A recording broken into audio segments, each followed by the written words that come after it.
Hi everyone, welcome back. I have gone over in previous videos that I wanted to change things in my life. I wanted to be healthier, and I went over that when I did the review with Dr. Tick's Holistic Pain Relief book. But there's also other things that I've done, and I'm still working on these things. I may have barely touched on these previously, but I want to go into it because it's really, really important. I'm not very big into self-help books because most of them are either just regurgitating what's been said 1,000 times before, or they've made it so stripped down and simplistic and soundbitey that it has no meaning anymore, and it just seems like, well, yeah, but how do I do that? Or, yeah, easy for you to say. How would I possibly do that? You don't understand where I'm coming from. You don't understand what my problems are. And that's true. As I spent many, many, many years being a depressive, all of that stuff was just complete gobbledygook, in my opinion. It was just complete trash. But one of the first things you have to really do is consider your relationship with you. And I'm not talking about selfishness there, but you have to care about you. You have to want to make you your priority in life. If you want to fix you, you've got to focus on you.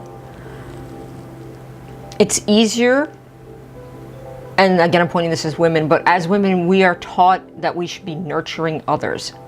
There's not a lot of nurturing ourselves. But you can only dip from a well so long before the well runs dry. And that's a common case with women and our health and in every aspect of our lives. And women are often the ones doing those jobs, and often thanklessly. When I started all this over a year ago, I actually had to radically rethink about where I am in my life, who is important to me. And yes, my friends are tremendously important to me, and my family is important to me. But I had to really make friends with me and start really wanting to help me. You've got to change the way you think about things. And I know this isn't easy. It's taken me years to get to this point. But you've got to want to take care of yourself. You've got to make yourself the priority over work, over your family members, over your entertainment. You know, oh yeah, I'd really like to make more time. I'd like to be playing that video game or watching that TV series. But you're more important than that TV series. You're more important than that video game. You're more important than anything, because you are all you have. And if you don't take care of yourself, no one else is going to. And I don't want to hear that you have family, and I don't want to hear that you have children or a significant other and what have you. Not everyone can be a caregiver, and you cannot rely on them to be there to help you. You have to help yourself. I always think when I hear somebody talk about that kind of subject, and I never say this to them because I don't know if they can handle it, because sometimes the truth is kind of a big thing for some people, but we come into this world alone, and we're going to go out alone. So we have to learn to get along with ourselves alone. We have to learn to be able to be by ourselves with our own thoughts, and not be afraid of just being by ourselves with ourselves. I'm going to bring up a book again. and knowledge is good. Knowledge is always good. Improving yourself is always the thing. We can always learn more how to be better people. And in my faith, as I said, I'm pagan, I've always believed that we're one gigantic pile of energy in the universe, and yes, the gods are there watching over us, but we are part of a bigger thing. To be able to tap into that energy, we have to do other things. I'm going to show you a book that I've read, and I went back and reread it, and I'm keeping it as a guidebook, and it's Creative Visualization by Shakti Gawain. I'll put a thing here. And it's use the power of your imagination to create what you want in your life. And it's visualization, which is very important. Athletes have been using this for 10 decades, visualizing what they want to achieve, what they want to accomplish. And it's not just the visualization. There's also many things in the book that she tells you, and other books trying to help you will also say the same things. Writing down what you want out of your life. Writing down your goals that you want to achieve in your life. This is in every single self-help book, and the reason why it works is because as you're doing it, you say it to yourself inside your head, I want to, and you're reprogramming your brain. And the more you reprogram your brain, the less you'll hear that little voice that tells you you're a worthless piece of shit and can't accomplish anything. Because that's the little voice I had in my mind for many, many years. I no longer hear you're a worthless piece of shit and you can't do anything and you're useless and why are you on the planet? I'm on the planet because I had deserved the right to be on this planet just like everybody else. I deserve the right to be happy. I deserve the right to have the things that I want to have. I deserve to be wherever I want to be in my life. And these are important ways of reconnecting with yourself. And it's hard. It's very hard. She has some things in there, and one of them was really, really hard for me to do. And these were regarding prosperity. As I've mentioned, I come from a poor background, many generations of poor people. But I will not be poor. I actually have more now than probably any of my ancestors in this country have ever had. And yes, poverty is a cycle. It continuates itself in various ways, between your own mindset, between your family thinking that, you know, they don't want you to leave and they don't want you to change, because if you change, then they have to look at themselves and they have to figure out why they're still the same and why are they still unhappy and why are their lives so shitty. And they don't want to do that. Self-reflection is intensely difficult and scary and frightening because people don't want to admit they're wrong. And I've been there. I've never wanted to admit I was wrong, even when I was wrong.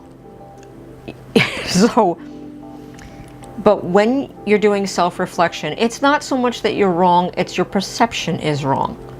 And you have to come at it like that. Your perception is wrong. What you thought was the truth was not. And our own perceptions of ourselves are the most important and the hardest things to change. That we can do something.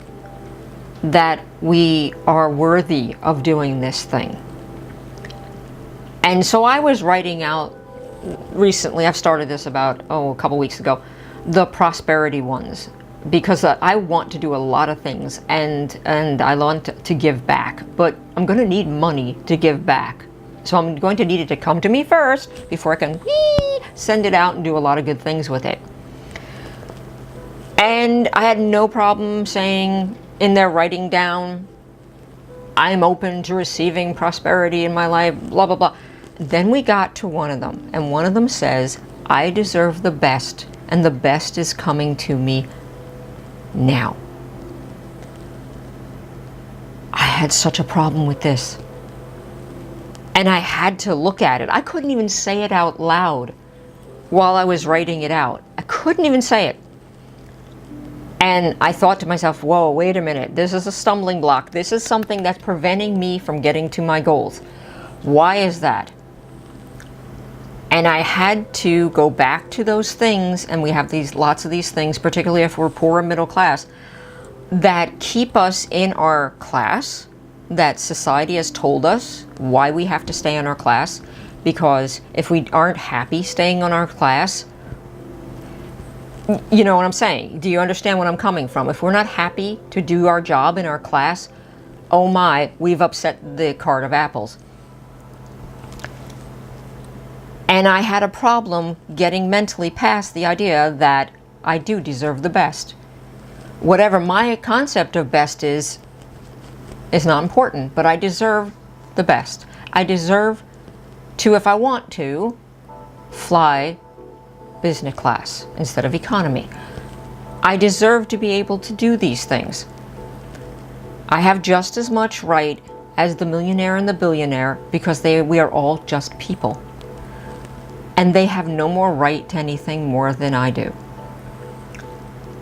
And you may have to re-examine those concepts you have about yourself, your skin color, your ethnic background, your class. All these things matter in our country. And I've had people argue with me for years that class doesn't matter in America. Oh, yes, it does. Class matters everywhere. Just because we didn't have a class system when, quote unquote, we started this country, doesn't mean we don't have a class system now. Oh yes, we've had a class system. Almost from the beginning. So, really look at those things. I advise getting the book. You can get it used. I get all my books used. I don't buy new books unless I absolutely have to. There's a lot of things in here, affirmations. I'm not going to review the book. I'm not doing that again. That was wonderful, but very, very long. I am so pleased to hear, though, I got some feedback that it has helped somebody, and I'm so happy that I could help another person. And go you. You know, but there's all kinds of things in here, and I advise getting it. And I advise using it in your life. And if you have a problem going, oh God, I can't do this, it seems so stupid, it seems so, new agey, lovey, crappy stuff. These are basics, truths. These truths have been around. You can look back and see the same things being told here that were being told back in ancient times. And I'm talking ancient Roman, ancient Greek, and ancient Chinese. Truth is truth. It'll always be there. It doesn't matter what words are used. It's a truth. And apply them to your lives.